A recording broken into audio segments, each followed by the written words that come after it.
Protests that have consumed Hong Kong for more than 3 months started because of a proposed bill that would have made it easier for mainland China to extradite citizens from this semi-autonomous city. Violent clashes between protesters and police culminated in a confrontation at a subway station on August 31st when police appeared to beat demonstrators with batons, possibly resulting in one fatality, though authorities dispute that claim.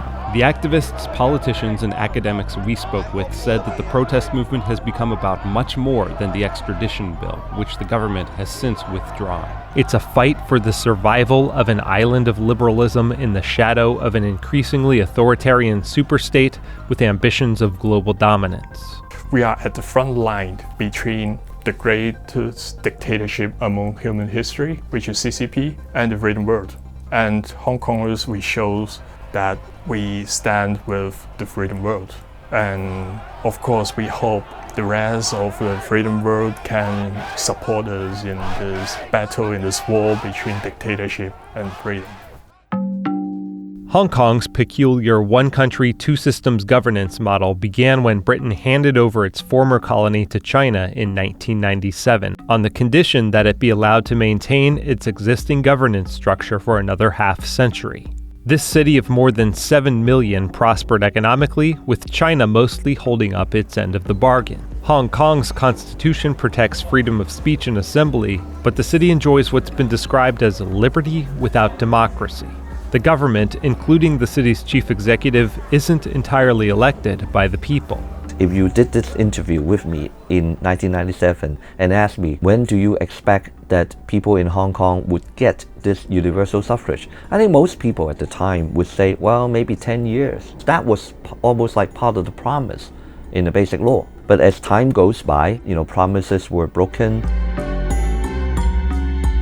Though he supports the universal suffrage, Charles Mok wasn't elected by popular vote to his position in Hong Kong's legislature, but rather selected by a smaller pool of stakeholders as an official representative of the city's tech sector. Like Mok, the majority of representatives didn't get there via the ballot box. And not surprisingly, most members of the legislature who were not voted in by the citizens side with mainland China and not the protesters. As one journalist put it, Hong Kong is controlled by a conspiracy of local tycoons and mainland communists colluding against the citizenry. So the citizenry has turned to the streets. Largely because we are not a democracy, because the government is not elected. I think street-level protests, largely peaceful, are actually an important means for the Hong Kong people to protest government actions. And protest has often worked. The 2014 Umbrella Movement led the government to withdraw a proposal to pre-select a limited slate of presidential candidates. And the recent uprising led to the withdrawal of the extradition bill. The 2014 protests also spawned a mostly youth-led movement to increase democracy as a way of preserving the city's autonomy. Joshua Wong was just 15 when he led a successful movement overturning a plan to impose a pro-Communist Party history curriculum in Hong Kong schools. He then started the political organization Demosisto, which has played a central role in the protest movement and even elected a candidate to office, who, along with other youth activists elected in 2016, were later disqualified from serving. At their swearing-in ceremony last month, Sixtus Slung and Yai Wai Ching unfurled banners calling for an independent Hong Kong. To people who support Hong Kong independence, logically, we cannot find a way out. One of the more controversial youth leaders is Sixtus Bajiolung, who is part of a right-leaning movement advocating for full independence from mainland China. I don't think Hong Kong can survive if people among the world don't trust our system. They don't trust they will be safe when they travel to Hong Kong or doing business in Hong Kong. Why they will come and why they need us. So to keep separation from China, keep a distance from China, to try to be a more natural state is the best solution. But the problem, of course, is that there seems to be no institutional channel by which you can do this. And also, I don't see any really tangible movements to actually make that into a reality. So a lot of that is just talk. Lung's pro-independence position is still considered radical in Hong Kong, And experts point out that Chinese state-controlled media often highlights independence activists in an attempt to portray the protests as part of a radical separatist movement in need of violent suppression. They're using this sort of propaganda to cater to the domestic audience to justify for the kind of force they use on Hong Kong. Do you think that strategy might backfire on China? It is backfiring. More and more people in Hong Kong, particularly of course the young people, are beginning to say that I'm only a Hong Konger. It's all because of this action-reaction. The more you push, the more I want to break away. If Hong Kong remained under the ruling of CCP, we can never achieving like universal suffrage, like separation of power, like freedom of speech, like all kind of freedom. 香港最近发生的一些事情，真的是让很多人痛心跟忧心，让我所到之处都感受到。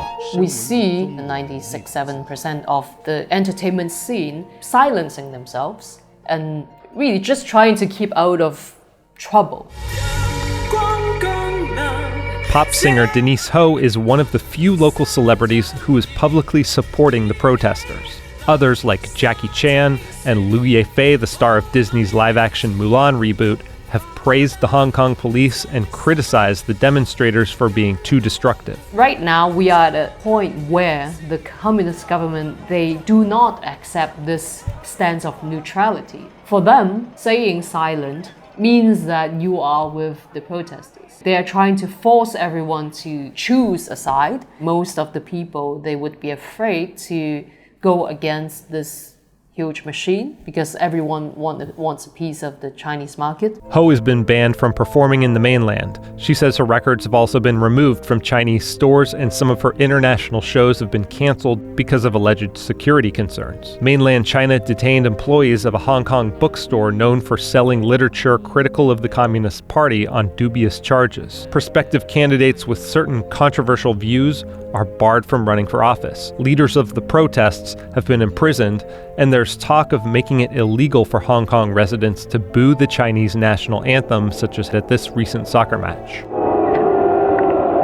The core values that we are safeguarding are the freedom to speak our minds, to take our political stance, to protest without fear of being prosecuted. That has been something that has been given to us in the earlier days as a British colony. A lot of Hong Kong people think that like 15 years ago we had a higher level of freedom or freedom of speech in various aspects. But now it seems that we can feel Hong Kong becoming more and more like China. In terms of political values, I always believe that one of the biggest gaps in Hong Kong and the Beijing government, the emphasis on rule of law, freedom of speech, human rights, and also maybe to a lesser extent democracy.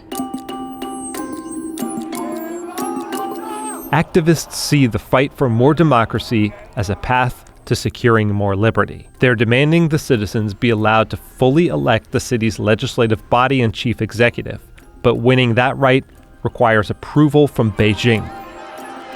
It's really not only about Hong Kong and the Hong Kong government or the communist government behind it.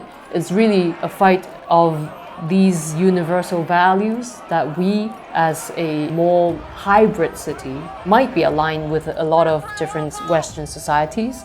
And then the set of communist values that the Chinese government and maybe even other authoritarian governments around the world, they are trying to bring into the world with their powers. Personally, I feel this is a very global fight of these two different sets of values. The activists are also appealing for help from the US. Denise Ho, Joshua Wong of Demosisto, and some other pro-democracy activists appeared before a U.S. Congressional Committee on September 17th and urged U.S. lawmakers to pass the Hong Kong Human Rights and Democracy Act, which would make the city's bilateral trade and travel agreements with America contingent on China maintaining Hong Kong's autonomy. It would also levy sanctions against Chinese individuals accused of violating the rights of Hong Kong citizens, and would instruct immigration officials not to punish visa applicants who've been arrested for participating in the protests. With America already in a trade war with China, such a move could escalate tensions, but advocates say it would be easy for China to comply. Hong Kong issue is quite different from the trade war.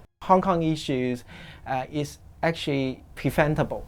After the US passed the law, it's up to China to decide. They can just do what they did in the past. They do not have a tightened control on Hong Kong.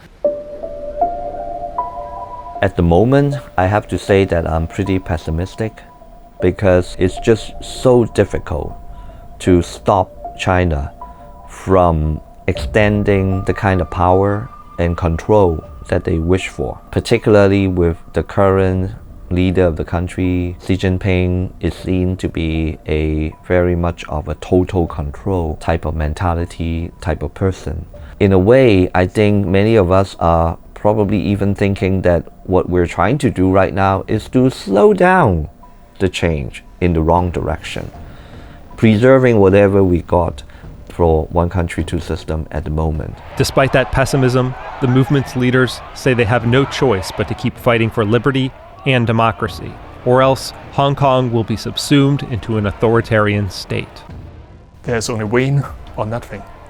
If we lose a generation.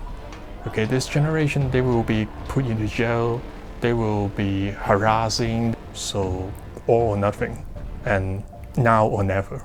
There is a Cantonese saying that this is the end game of the Hong Kong people. If they do not take to the streets, they will have no future for the next generation.